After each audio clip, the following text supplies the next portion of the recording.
Hi, I'm Claudette with theycallmemartha.com. Welcome to my channel. Today I'm going to show you how you can double the size of your planner layout with this quick and easy tutorial. Let's get started.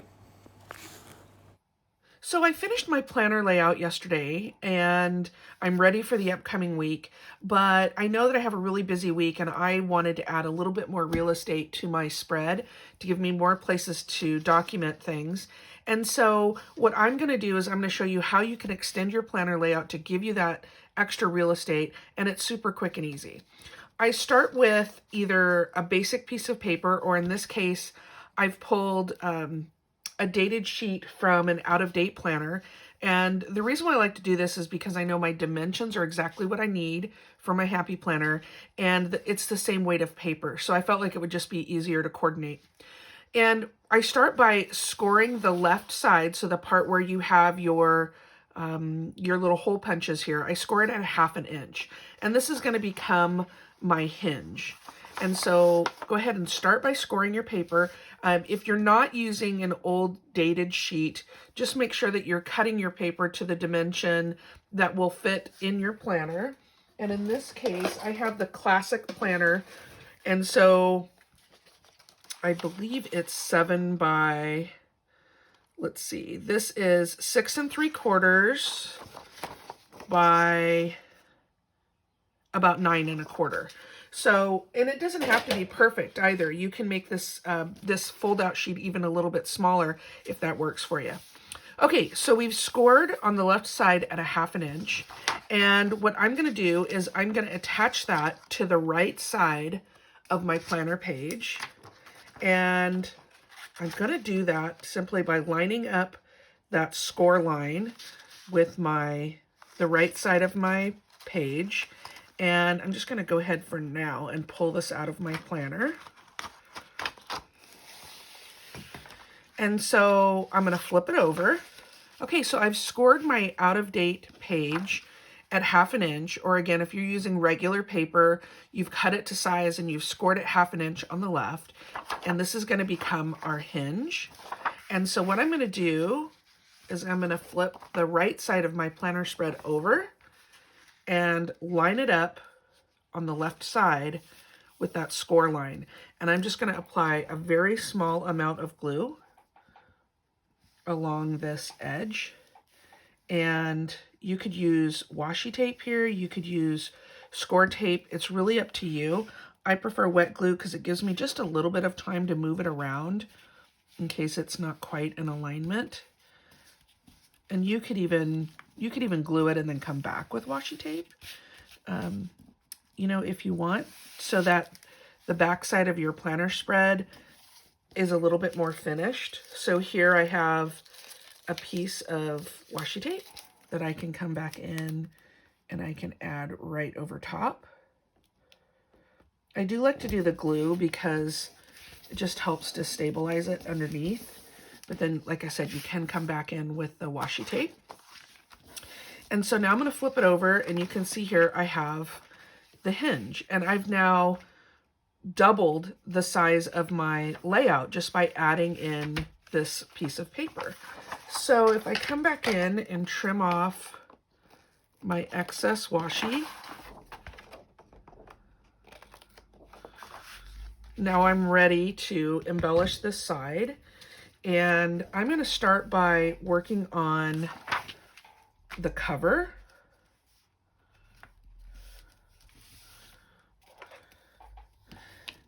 And I'm just making sure that my crease, I'm using a bone folder, and I'm just making sure that that crease is exactly where I want it. And so what I did is I lined it up here just to make sure that it was perfectly square. So I decided to decorate the front of my flap with some coordinating paper. And this one is from the Mariposa collection that Teresa Collins offers on her website. It's a printed home digital collection, and you can print out exactly the size and the number of papers that you want. So if you have one that you really love, you can keep printing it over and over again. So I do really enjoy that. I'm going to use, again, a little bit of art glitter glue, which is my wet glue of choice.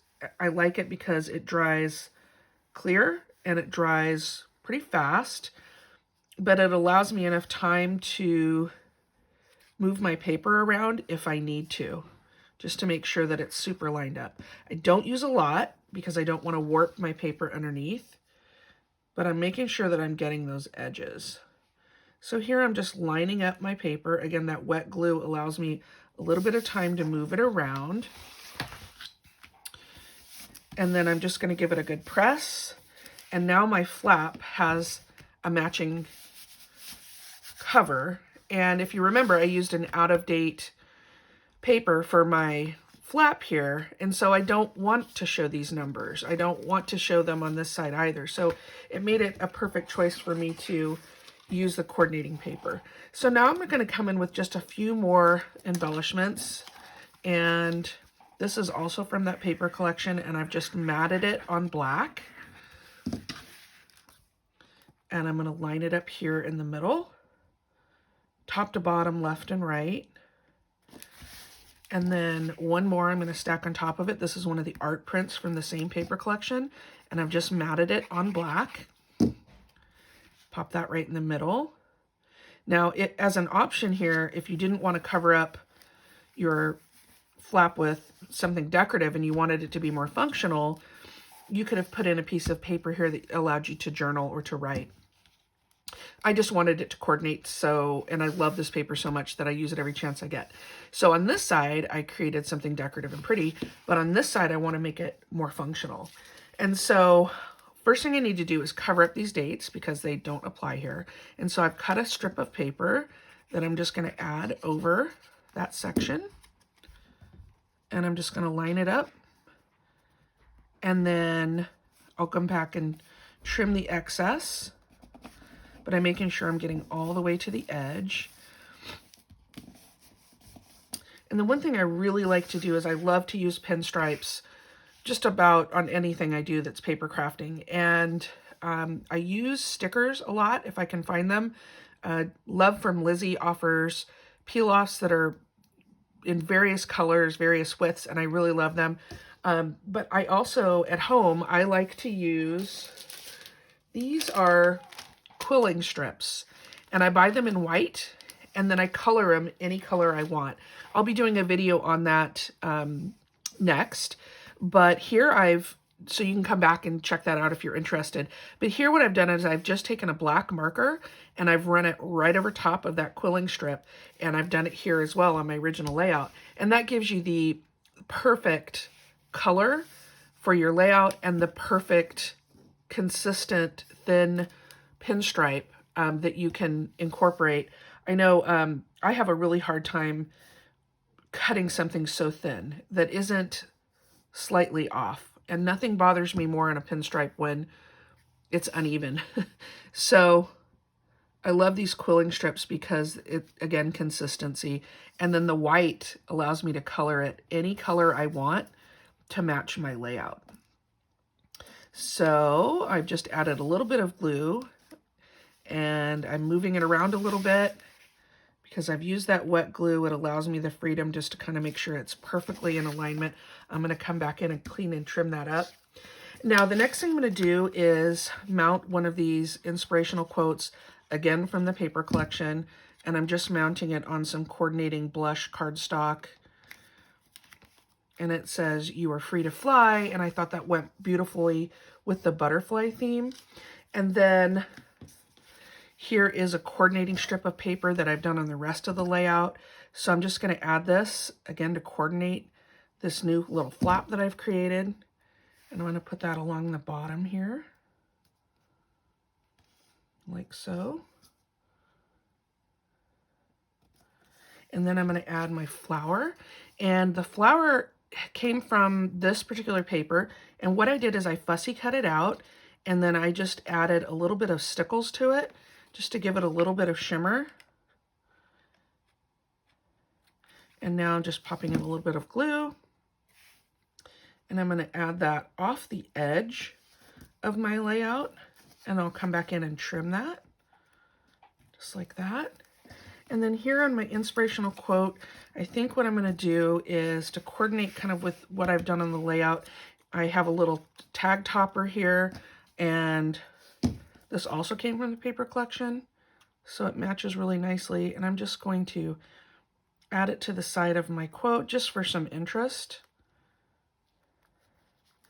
And then I have another piece of a flower that I cut out as well. And I think I'm going to add that to the corner.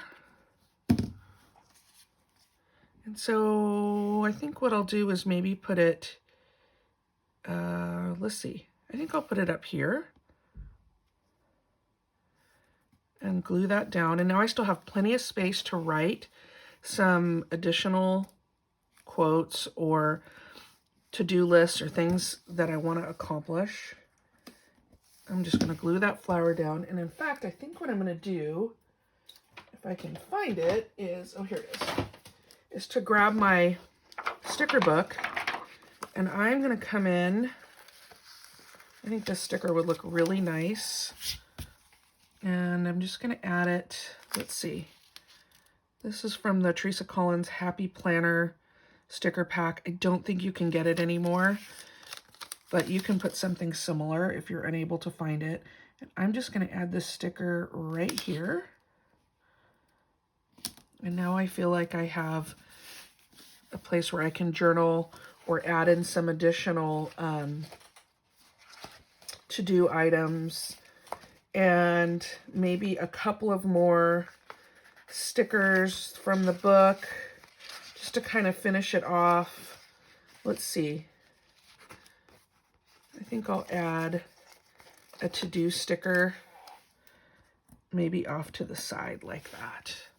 And so now I have, if I bring my planner back in, I pop it in, you can see here that I have added all of this extra real estate to my planner. It's given me a lot more places to write or a lot more places to showcase photographs or anything that I wanted to keep as a memory here for this week coming up. And I hope that this works for you as well, and that you're able to create some additional space in your planner too.